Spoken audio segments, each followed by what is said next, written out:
Soap's up, SpongeBob.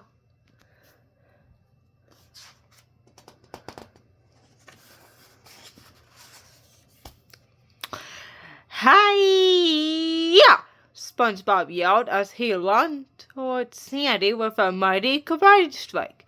Sandy easily blocked his attack. Nice try, SpongeBob, she said, chuckling. I think that's enough karate for today. SpongeBob nodded. Same time tomorrow? He asked eagerly.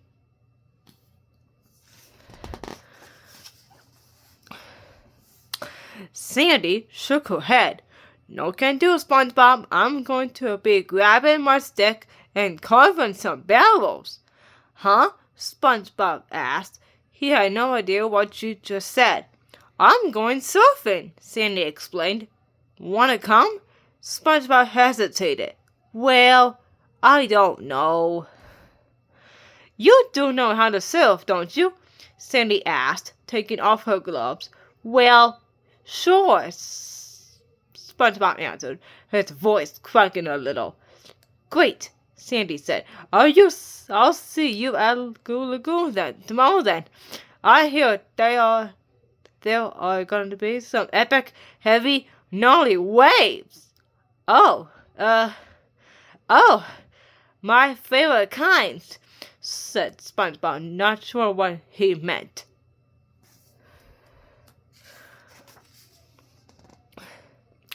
As soon as Sandy was gone, SpongeBob cried, Oh, Gary, what am I going to do?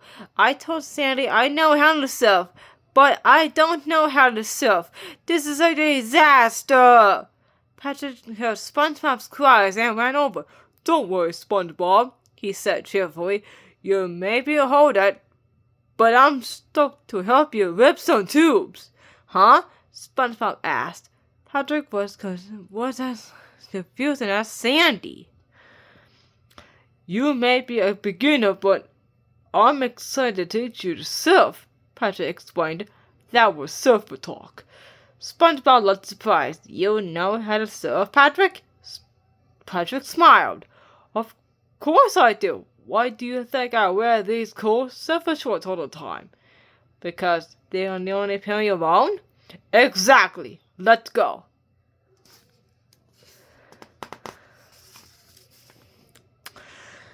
At Goo Lagoon, Patrick began SpongeBob's first lesson. The first thing you do is stand back, shouted Larry the Lobster. The big lifeguard set a groaning surfer down on the sand. What happened? SpongeBob asked anxiously. Dude tried to catch a bomb, but ended up getting drowned in a zone. Larry replied seriously. Huh? SpongeBob asked. He tried to surf a wave that was too big for him, Patrick explained. To which SpongeBob suggested, maybe we should leave. Why? Asked Patrick, puzzled. Are you scared? SpongeBob put on a bright face. No, I just don't want to run into Sandy. Patrick shrugged. Okay, I can teach you right in your own yard.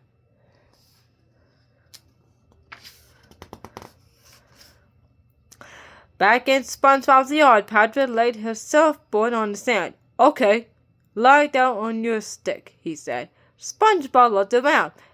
But I don't have a stick, Patrick. That's what we surfers call our boards, Patrick said. Oh, right, SpongeBob said. He lay down on the surfboard like it was a bed. Good, said Patrick. Except you're supposed to be on your stomach. SpongeBob turned over. Next, Patrick showed him how to paddle out to a wave, pop up, and stand on the board. After a while, SpongeBob started to get the hang of standing up on the surfboard. I think I'm getting it, Patrick, he said, excited. You're a great teacher. Patrick smiled. Now you just have to try on a wave. Where do we get a wave? SpongeBob asked. Patrick thought for a moment. Then he snapped his fingers. Oh, I know! Squidward's bathtub! Come on!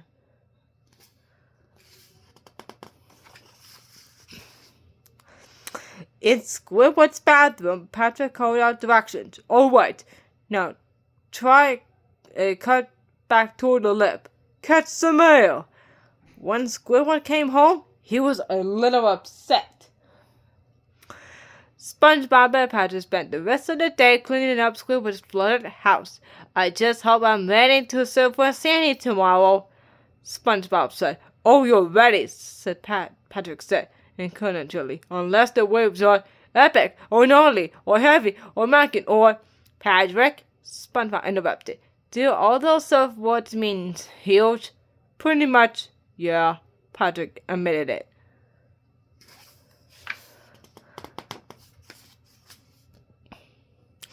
The next morning, SpongeBob got to Goo Lagoon early. The waves were gigantic. Maybe Sandy will show up, he said hopefully. So then Sandy walked up. Ready to ride, SpongeBob? These waves are bigger than a Texas skyscraper. SpongeBob tried to look excited. You know it, Sandy. I'm stoked, he said brightly. Then added to himself. I think.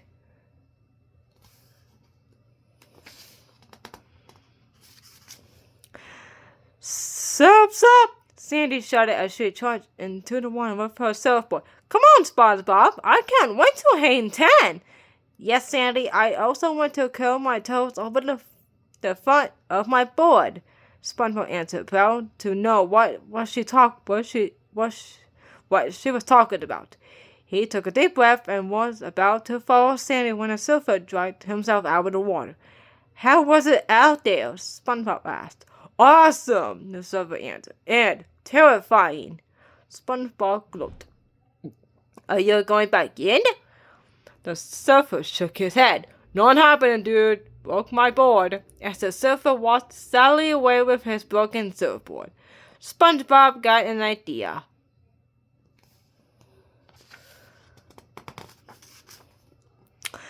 SpongeBob jumped up and down on his surfboard. If I break my board, then I can't go surfing, he thought. I'll be saved. But the surfboard didn't break. This stick is tougher than I thought, SpongeBob said, stomping hard. As he jumped, SpongeBob looked out for cracks on his board.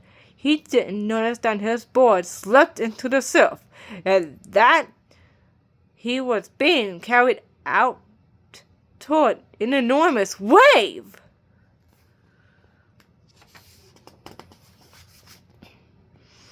If I can't just jump hard enough, I can break this stupid surfboard, SpongeBob said. He had no idea that he was running the biggest wave to hit ever Goo Lagoon. SpongeBob kicked the surfboard. He tried standing on his hands and pulling at the tip of the board. He punched, smacked, and whacked the board, but nothing worked. This was one tough surfboard. Finally, SpongeBob gave up. I'll just have to tell Sandy the waves are too big for me, he said, before looking up to sea. A huge crowd on the beach cheering for him. Sandy ran up to SpongeBob. SpongeBob, that was fantastic. Nobody's ever ridden a wave like that before. Ridden a wave? SpongeBob asked, confused. You rode that humongous wave like a cowboy on a bunkin' bronco, Sandy said, grinning from ear to ear. I did? SpongeBob asked. I mean, yeah, I did.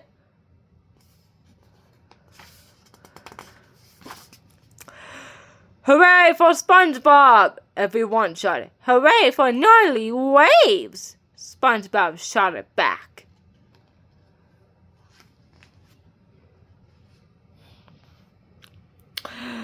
The end.